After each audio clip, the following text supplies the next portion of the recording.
good. All right. So today we have Dr. Cucciare giving a head talk titled Lessons Learned, My Unexpected Path to a Research Career. Dr. Cucciare is the director at the Center for Health Services Research in the Department of Psychiatry here at UAMS, and he is very accomplished in research, so I'm looking forward to hearing about his path to a research career, how it was unexpected, and how he got to be where he is. Dr. Cucciare is also good to take questions throughout his presentation. We'll have about 20 minutes for the presentation, and we also have some time at the end for questions. So with that, I'll give it away to Dr. Cucciare. Thank you, Dr. Burrows. I appreciate it. And I want to thank Dr. Kirkpatrick for the invitation to be here. It's really great to be with you all today. I have two aims over the next 20 minutes, and what I hope to accomplish are first to talk about my nonlinear path toward a research career, and then also share some lessons that I've learned along the way that have been helpful to me in ending up where I'm at today. So first I'm going to talk a little bit about my background and how I ended up in research. And I am going to go all the way back to high school because I think it's very relevant. I didn't start out as somebody with a strong academic background or strong academic direction.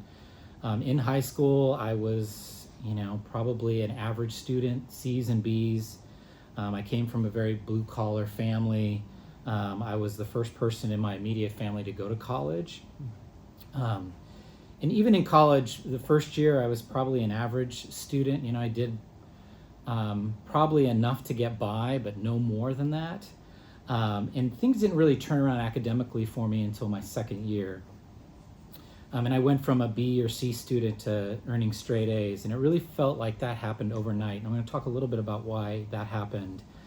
The shift in my academic process happened when I learned about the helping professions. So I learned about medicine, psychology, social work, and I was particularly drawn to the mental health field. One of the reasons I think this happened to me was like so many families, my family had been affected by mental health and substance use disorder. So I was very interested in, how people presented with mental health problems, their etiology, what could be done to be helpful. And I remember thinking that maybe I could be a care provider of some kind, but I really wasn't sure what the options were and even what the path to any of those options looked like. It was really more of a fascination to me. But this was really a turning point that helped me get my stuff together, so to speak. So I started studying. I was much more interested in school. And initially I thought about medicine. I thought about becoming a primary care doctor because I think that's probably the most accessible helper that your average person thinks about, the primary care doctor. I knew what that was. I had one. So I set out to take courses, needed to go to medical school. And I had a friend of mine that wanted to be a primary care physician. So we were doing this together. There was some camaraderie there. But I realized pretty soon in the process that this was not the path for me. I was taking botany and chemistry and all these courses, and I knew quickly that this was not what I wanted to do. And I realized that the path that I wanted to take was to pursue more of a career in some kind of counseling. So I started to, by ruling out the things that were not for me, I kind of knew that that's the direction I was going in. It was during this time that I was also struggling with this new academic interest and not getting distracted by shiny things. And I'll talk about what I mean by that. So, this is my late teens in college. All through college, I worked in the banking industry. So that's really where I thought my career was headed. I was going to be a banker. I was going to be in finance. And at the same time, I'm in college. I'm living in Silicon Valley. The dot-com boom is happening. So everything .com is making lots and lots of money. I have friends and colleagues my same age. I'm probably 21, 22, making tremendous amounts of money, buying homes, driving fancy cars. I'm a major in psychology, minoring in business. I was not doing the popular thing, right? People were looking at me sort of like, what are you doing? You're not going to make any money doing that. You should be into computer science. You should go back to banking. There's much more lucrative things you could do. So I struggled with this decision for many years. Do I do the thing that could promise some financial security? Should I do the thing that was academically interesting to me? And I'm grateful that I had the insight. I hesitate to call it wisdom. I'm 21. to pursue the thing that was interesting to me. So whatever reason, I took that path, and I'm sincerely grateful that I did take that path. My senior year in college, I decided I was going to apply for graduate school, get my Ph.D. in clinical psychology. I put applications in, didn't think I would get accepted. I had plan B, C, D, E, F, G, assuming it wasn't going to work out. To my surprise, I did get into graduate school, and then I had to extract myself from the banking world. And I did get some cross-eyed looks from my colleagues in banking that I was going to become a counselor. They said, why would you do that? You could make a ton of money in banking, right? And I was doing well in banking. I was moving up, to the extent somebody can move up with the level of education I had at the time. But I was being told that if I stayed in that direction, that there was good things were to come, that I was a promising young banker, for whatever that means. And I'm grateful for my time in banking. So I don't sound like I'm dismissing it. That's not my intention. I learned a lot in banking. I learned good customer service, and that's sort of stuck with me today. I learned about being reliable and timely and proactive. So not to wait for problems to come to me, but to get on those problems and try to find solutions. So it was a great experience, and there was lessons learned there that I carry to this day. Going to graduate school, I had every intention of becoming a full-time provider. That's what I wanted to do. I thought I'd be a consumer of research, but not somebody doing the research. I didn't really know what it meant to do research. I was very fortunate early on in graduate school. I had mentors who were very productive, prolific. They gave me a lot of writing opportunities, and I took every single one. I wrote book chapters, I edited books, I wrote review papers. I did a little bit of research, but mostly just scholarly types of activity. And I'm grateful for that experience because that taught me how to write. I didn't know how to write when I got to graduate school. I suppose like many people, writing did not come easy to me. I really struggled with it, and it took a lot of practice. And I remember getting feedback and being brokenhearted by the feedback. It really hurt me that there was so much red on this piece of paper in front of me, But I stuck with it. I continued to write. I found it meditative, sitting in front of a computer working on an article in a quiet room helped me calm down. I tend to be kind of an anxious person. It helped me focus. So I found some comfort in writing and just did it as much as I could. And I'm really grateful for that experience. A piece of advice that I received from somebody in graduate school, one of my professors, which was probably the best piece of advice I ever received. Before I tell you that piece of advice, the one thing that our professors would always say is you have to write your way out of graduate school. You're not going to get out of here unless you write your way out, which is very true. The piece of advice was to write a sentence every single day. One sentence. And if all you do is write a sentence, just write that one sentence. It was a great piece of advice. And I followed that religiously for many years. I don't do that quite as much anymore, but for at least 10, 15 years I did that.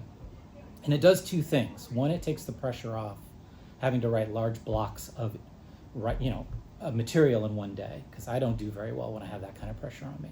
So if you write a sentence, you feel good about yourself and you can go about your day.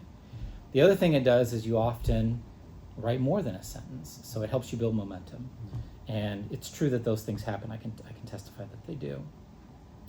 So loving writing made me really think that maybe I could be a scholar of some kind. I still didn't really know what it meant to be a researcher. I didn't learn that until I took a 2-year postdoctoral fellowship. And so let me talk a little bit about that. What really turned me on to research was clinical research, which to me is research that has clear implications for improving clinical practice, improving patient outcomes. I didn't really know, this might sound kind of odd, but I really didn't know that kind of research existed. I'm very interested in becoming a provider, clinical work. I discovered that there's research that has very, very clear implications for improving clinical care, and I'm interested in that. I meet a professor who's not much older than me, very passionate, exciting person to be around. We get along really well. He's doing research, clinical research, where he's developing e-health interventions for SUD counselors to help them treat mental health comorbidities in patients with SUD. And I find this fascinating, and so I take a fellowship with him. I'm working with him on these projects.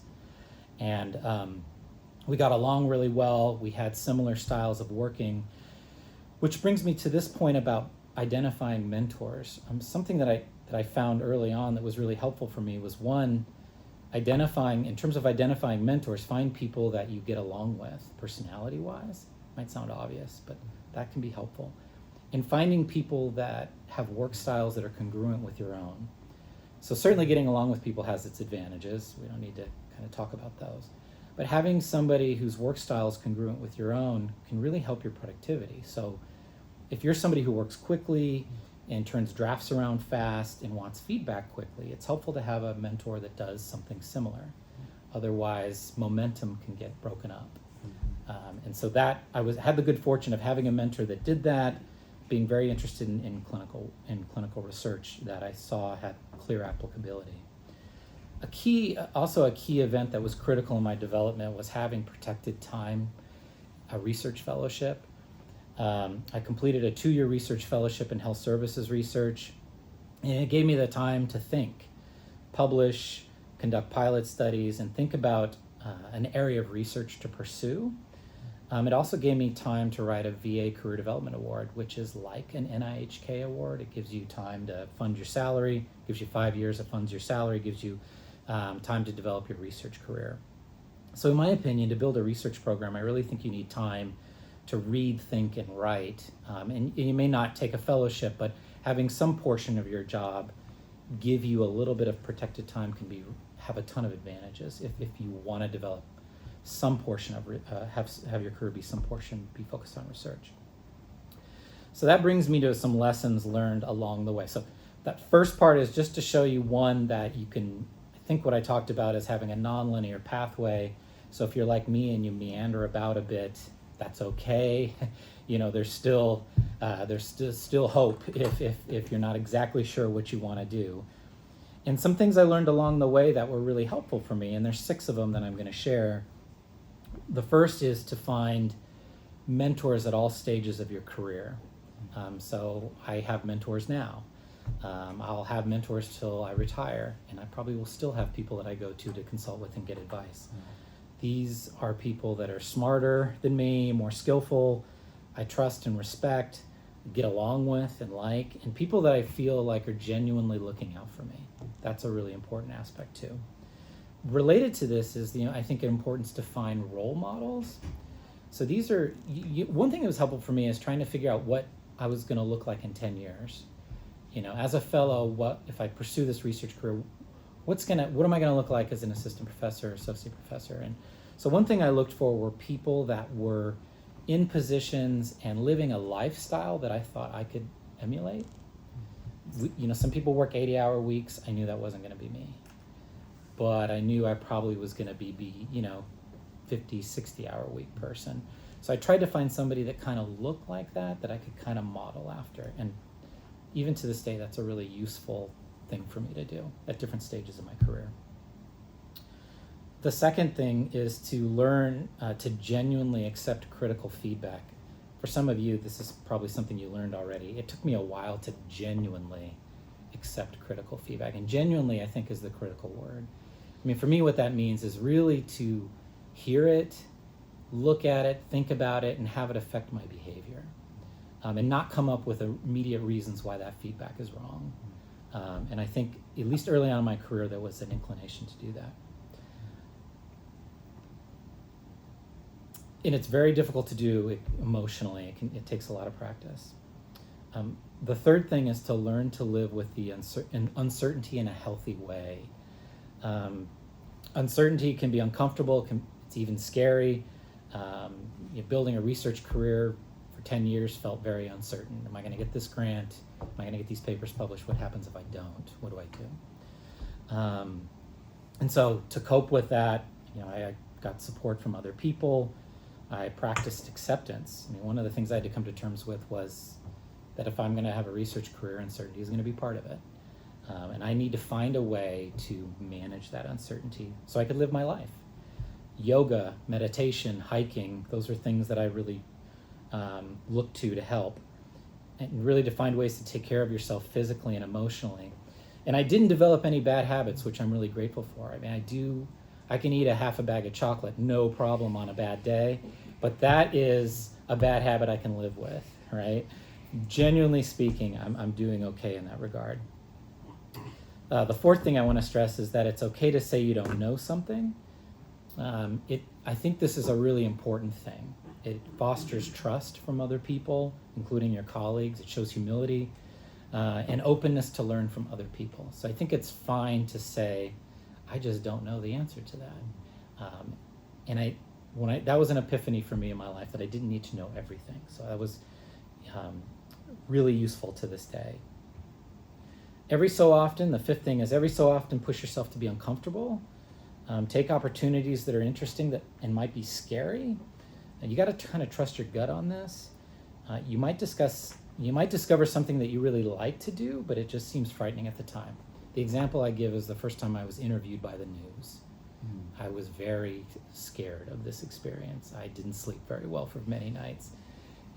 I knew there was going to be a camera on me. There was going to be some very nicely dressed people asking me questions, and this was going to be viewed to my neighbor. My neighbors could see this, so I was very worried about what I was going to say, how it would be perceived.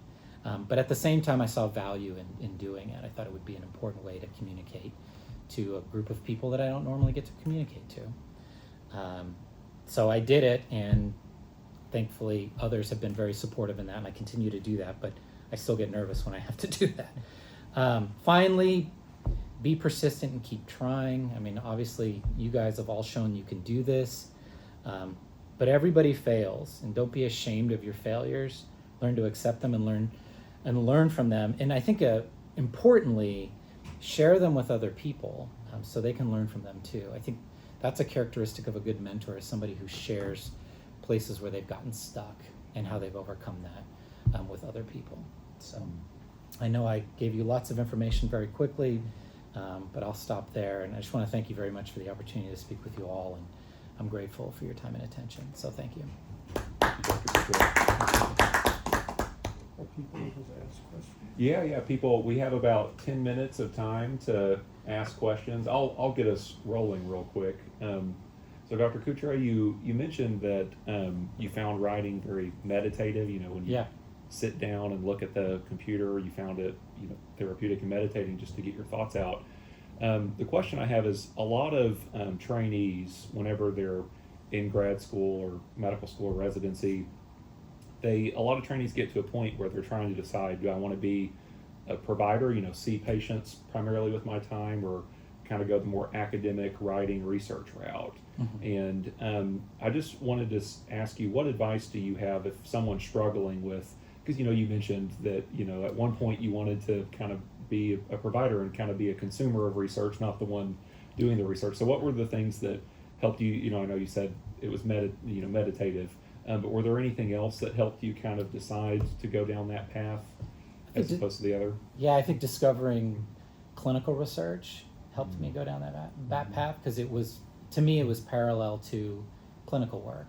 So I really enjoyed the experience of being in the room with a patient, and seeing clinical work that could improve that process and improve patient outcomes was probably the first time that I got excited enough about research to think that I would like to be involved in conducting it. And so that's really what lit a fire for me to do that kind of work. Up until that point, I sort of viewed research as this laboratory activity. I didn't have a lot of excitement in it. Not that there's not value in that, it just, for me, it wasn't the direction I wanted to go in. And so seeing that type of research really shifted the way I thought about my role in research. Thank you. You're welcome. Yeah, good question. Let's see. So I have a question for extension of Dr. Burrow's question. Yeah. Right now, you mentioned there's a path, and then MDs choose their path to become MDs. And in order for MDs to thrive in academic medicine, we need to publish frequently. So a lot of times time is a constraint for a lot of practicing physicians. What advice to you give to practicing physicians about how to make up time, how to do research? The moment we talk about research, they think about statistics, they think about data collection, Is there a way to make it simple, like, to write or publish papers without involving in the data collection, statistics, and all that? Because research is a big, giant no for a lot of people. So. It can feel daunting, Yeah, for sure. daunting for- Absolutely. Like, where do I get started? Right. Right. A couple of thoughts are, one, partner with somebody who has experience doing research and be forthcoming about time limitations and what you're able to do. Find people that have data, maybe that have written on that data, keep you out of IRB, keep you out of, maybe people that also have statistical help at the ready, that could partner with you in writing the article. I think that's a really useful way to get your feet wet in writing without taking on all of the burden of different aspects of research that you, I think, so nicely pointed out.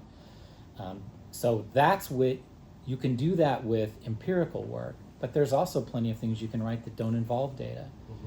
There are systematic reviews, review papers, opinion pieces, letters to the editor. So also look for opportunities just to start writing in an area that you're interested in. You don't have to write a full empirical piece to publish. So that would probably be the two things that I would recommend to people. Thank you. Yeah. That's really nice advice. Sure. Dr. Cucciare, I was Yeah. wondering, you talked about what to look for in a mentor, but what makes a good mentor? What Yeah. if you're thinking about helping someone, what kind of advice would you give to someone who's considering being a mentor? Well, that's a really good question. I think one of the key ingredients, if I can humbly say in my opinion, and I don't put myself in this category, but from having different mentors in my life, the mentors that were most helpful and valuable occasionally or often set aside their own interests to focus on mine. So set aside time that they would take from their own research, set aside time from doing activities that were important for them to genuinely be with me in the moment and to think about the work that I was doing. There's a sacrifice there. Many of the mentors that I had that have been influential have sacrificed time to help me figure out a next step or how to revise a grant to increase the likelihood it's going to get published. So I think and I don't think sacrifice is too strong of a word, but I think to be a part of being a good mentor is some level of putting your own needs aside to help this person build their career. Excuse me, Mike, this is Rick. Thank you for sharing your journey. I think it was funny as you were talking about a number of similarities with mine. I suppose almost maybe anybody that ends up in academics has some points that they would coincide with you. But I was really struck by the part about you're trying to find something you really enjoyed, and I think that was part of my journey was ending up in a place where I didn't think I would end up, partly because I didn't know what it would be like, and you're talking about what you need to do to succeed and getting a mentor. That I sort of assumed that if you were going to do research, you just you finished your training and then you started doing research, but no one succeeds doing that. You have someone to guide you and someone to even say, well, this is what a research project looks like, and might even have something you could start with that they thought of. But I was really afraid that I'm not creative enough to do research, and I'm creative in some ways, but I was afraid I wouldn't have any big ideas or ideas of how new ideas, and but that's not exactly what you spend every day doing. You're working with.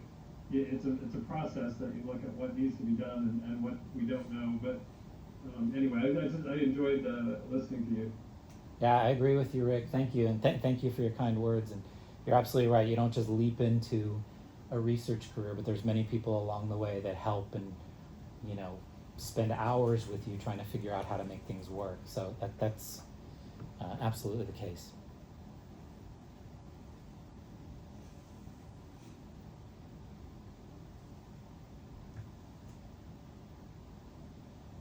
All right, we have a little bit more time. Does anyone in the chat or anyone else here have any more questions?